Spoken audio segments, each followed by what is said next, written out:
Hello everyone. आज की इस वीडियो में आप देखेंगे जो मोल्डिंग सेंट या सैंड मोल्ड जो बनाते हैं वो उसका पूरा प्रोसेस।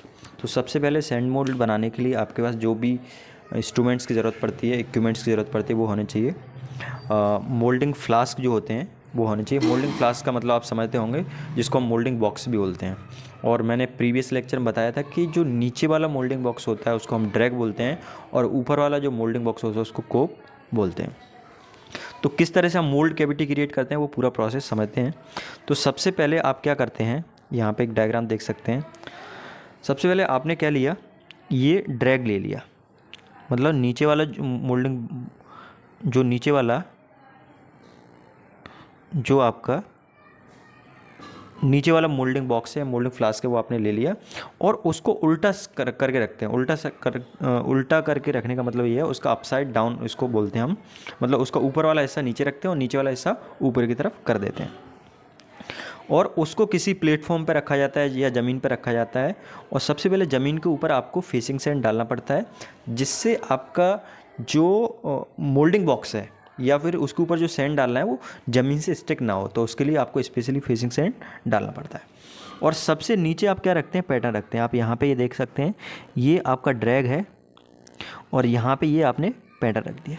ये बेसिकली स्प्लिट पैटर्न है, पैटर्न रख दिया। तो पैटर्न रखने के बाद इसके ऊपर क्या डालते हैं, फ्रेश जो आपने ग्रीन सैंड बना रखी है वो ग्रीन सैंड डालते हैं इसके तुरंत बाद।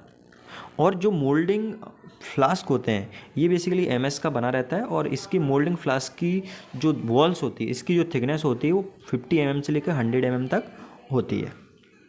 ठीक है, तो आपने जैसे ही पैटर्न रख दिया, पैटर्न रखने के बाद उसके बाद फ्रेश जो ग्रीन सैंड आपने बनाई होती है वो फ्रेश ग्रीन सैंड डालते हैं। उसके बाद उसके ऊपर से बेकिंग सैंड डाल देते। बेकिंग सैंड का मतलब वही सैंड जो आप बार बार रिपीटेटिवली यूज़ कर रहे हैं, है ना।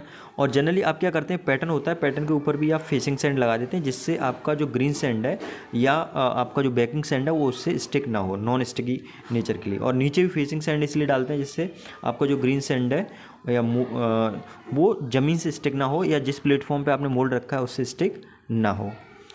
तो ये आप फिर इसके बाद आपने पूरा मोल्डिंग बॉक्स को फिल कर दिया, है ना, सैंड से। और फिल करने के बाद इसकी करते हैं रैमिंग। तो रैमिंग करने के लिए जनरली रैमर यूज़ करते हैं। और यदि आप इंडस्ट्री वगैरह विजिट करेंगे तो लोग पैरों से इसके ऊपर चढ़ के रैमिंग करते हैं। और रैमिंग का मतलब ये होता है कि जिससे वो अच्छे से पैक हो जाए, है ना। और इसमें इस चीज़ का ध्यान रखना होता है, रैमिंग आपको यूनिफॉर्मली होनी चाहिए। दूसरी चीज़, आपका रैमिंग बहुत ज़्यादा हार्ड नहीं होना चाहिए, क्योंकि ये ज़्यादा हार्ड रैमिंग हो गई तो जब आप कास्टिंग परफॉर्म करते हैं तो कास्टिंग के ड्यूरेशन में जो गैस निकलेंगे वो गैस बाहर नहीं निकल पाएंगे मोल्डिंग सैंड से।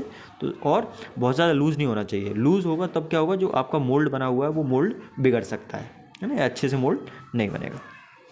तो आपने यहाँ पे देखा ये इस तरह से, ठीक है। इसके बाद आप क्या करते हैं, इस मोल्डिंग जो ड्रैग है, मोल्डिंग फ्लास्क है, इस मोल्डिंग फ्लास्क को आप ये आपने सैंड वगैरह यहाँ पर रख दिया, ठीक है। अब इस मोल्डिंग फ्लास्क को आप उल्टा करने के लिए रेडी है। तो यहाँ पे ये पूरा रेडी हो चुका है। अब रेडी होने के बाद यहाँ पे जो मोल्डिंग फ्लास्क है, इस मोल्डिंग फ्लास्क को इस तरह से उल्टा कर दिया, इसको बोलते हैं रोल ओवर कर दिया, ठीक है। तो रोल ओवर कर दिया तो पैटर्न का एक हिस्सा यहाँ पे आ गया।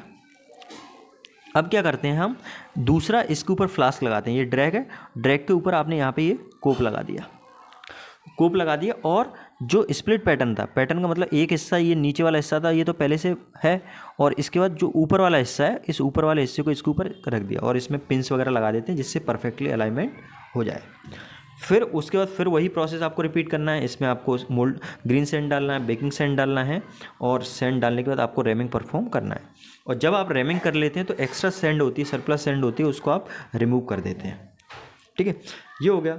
फिर उसके बाद आप क्या करते हैं, यहाँ पर ये जो स्प्रू होता है, स्प्रू यहाँ पे स्प्रू लगाया जाता है।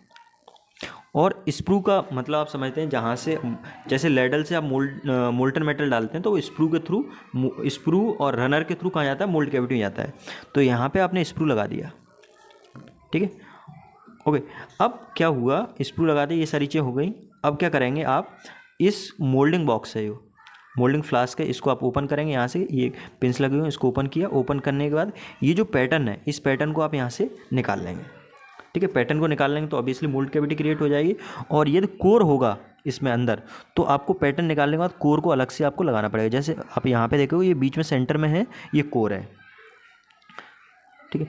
तो मोल्ड कैविटी क्रिएट होगी, आपने कोर भी प्लेस कर दिया और ये स्प्रू है।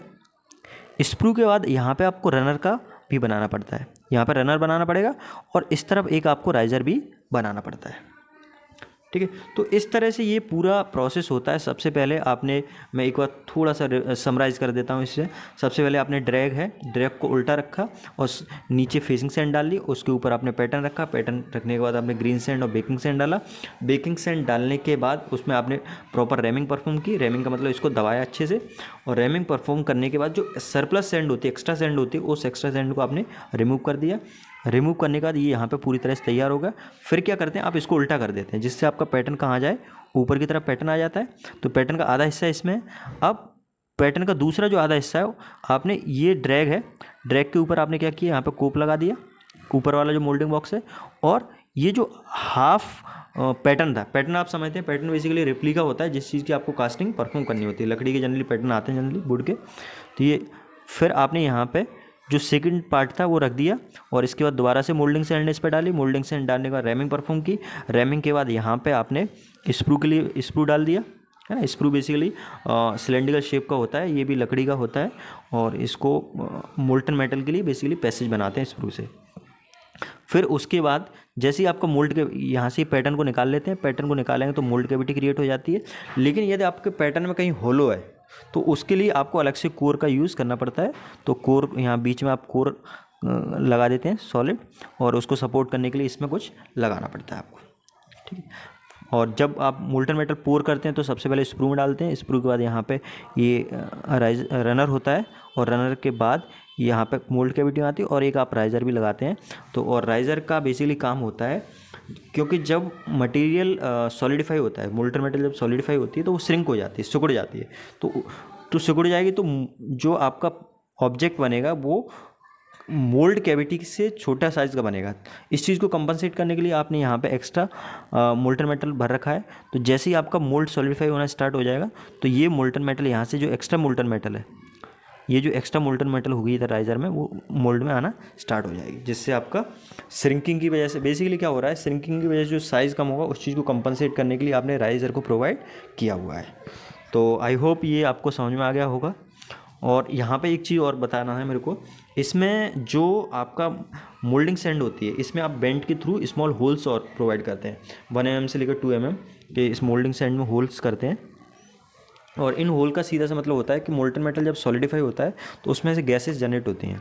तो गैसेस को एस्केप करने के लिए यहाँ पे आपको बेंट होल्स प्रोवाइड करने पड़ते हैं। और इवन आपका जो सैंड होती है उसमें भी कुछ मॉइस्चर होती है, जो कि मॉइस्चर आपका स्टीम में या वेपर में चेंज होती है, उसको बाहर निकलने के लिए आपको स्पेस जगह चाहिए, तो उसके लिए आप बेंट प्रोवाइड करते हैं, ठीक है। अदरवाइज़ क्या होगा, वो बेंट जो गैस जनरेट हो रही है वो गैस आपकी कास्टिंग में ट्रैप हो जाएंगे और कास्टिंग में डिफेक्ट क्रिएट कर देंगे।